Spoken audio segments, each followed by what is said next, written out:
नमस्कार विद्यार्थी मित्रांनो, या व्हिडिओत आपण भूगोल विषयाच्या सागर तळ रचना या धड्याखालील प्रश्नोत्तरे पाहणार आहोत।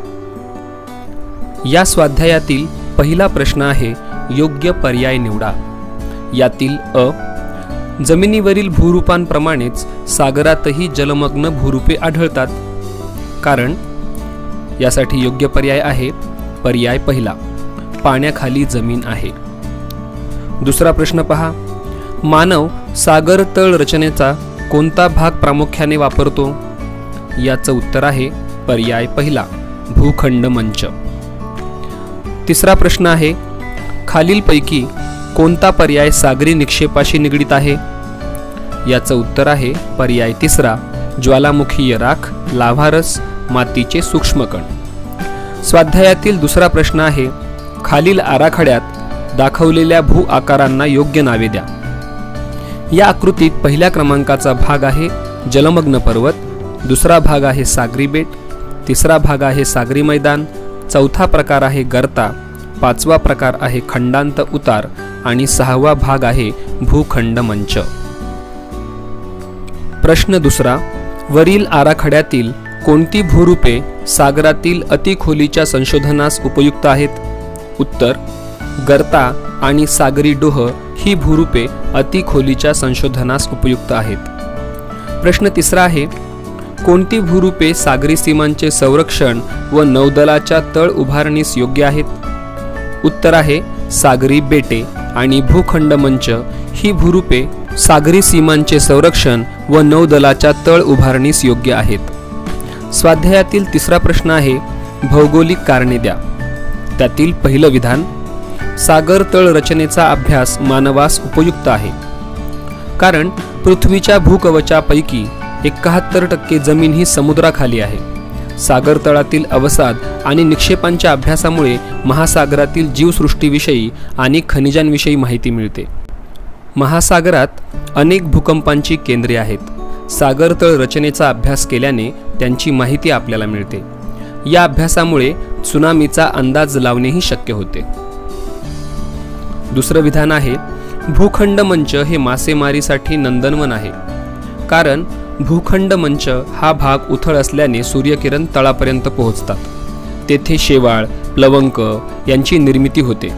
हे शेवाळ आणि प्लवंक माशांचे खाद्य असते, त्यामुळे समुद्रातील बहुतेक मासे अन्नासाठी भूखंड मंचाच्याच भागात आढळतात। म्हणून भूखंड मंच हे मासेमारीसाठी नंदनवन आहे।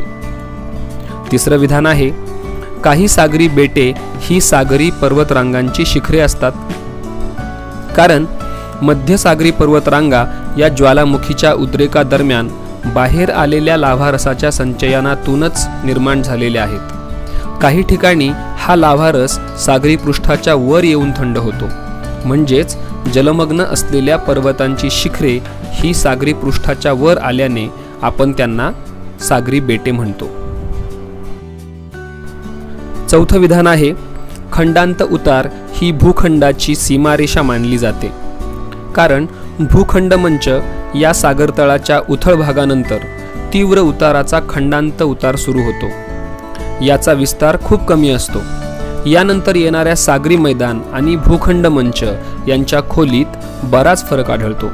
म्हणून खंडांत उतार ही भूखंडाची सीमारेषा मानली जाते। शेवटचं विधान आहे, मानवाकडून सागरात होणारे टाकाऊ पदार्थांचे विसर्जन हे पर्यावरणाच्या दृष्टीने हानिकारक असते, कारण मानवाकडून समुद्रात सोडले जाणारे सांडपाणी, घनकचरा, किरणोत्सर्गी पदार्थ, टाकाऊ रसायने, प्लास्टिक यामध्ये अनेक हानिकारक घटक असतात। यातील प्रदूषणकारी घटकांचे प्रमाण कमी असूनही उपद्रव मूल्य जास्त आहे। या घटकांमुळे माशांच्या आणि समुद्री वनस्पतींच्या अनेक प्रजाती या घातक पदार्थांमुळे नष्ट झालेल्या आहेत आणि काही नष्ट होण्याच्या मार्गावर आहेत। म्हणून मानवाकडून होणारे हे विसर्जन पर्यावरणाच्या दृष्टीने हानिकारक असते। या स्वाध्यायातील चौथा प्रश्न आहे, पृष्ठ क्रमांक 27 वरील पहा बरे जमते का मधील नकाशाचे निरीक्षण करून खालील प्रश्नांची उत्तरे लिहा। मुलांनो, हा आहे पान क्रमांक 27 वरील नकाशा। या नकाशावर आधारित पहिला प्रश्न आहे, मादागास्कर आणि श्रीलंका हे सागरतळ रचनेच्या कोणत्या भूरूपांशी संबंधित आहे?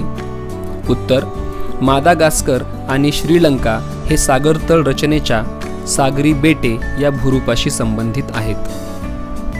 यातील दुसरा प्रश्न आहे, हे भूभाग म्हणजे मादागास्कर आणि श्रीलंका हे कोणकोणत्या खंडाजवळ आहेत? उत्तर, मादागास्कर हे आफ्रिका खंडाजवळ आहे आणि श्रीलंका हे आशिया खंडाजवळ आहे। तिसरा प्रश्न आहे, आपल्या देशातील कोणती बेटे पर्वत शिखरांचे भाग आहेत?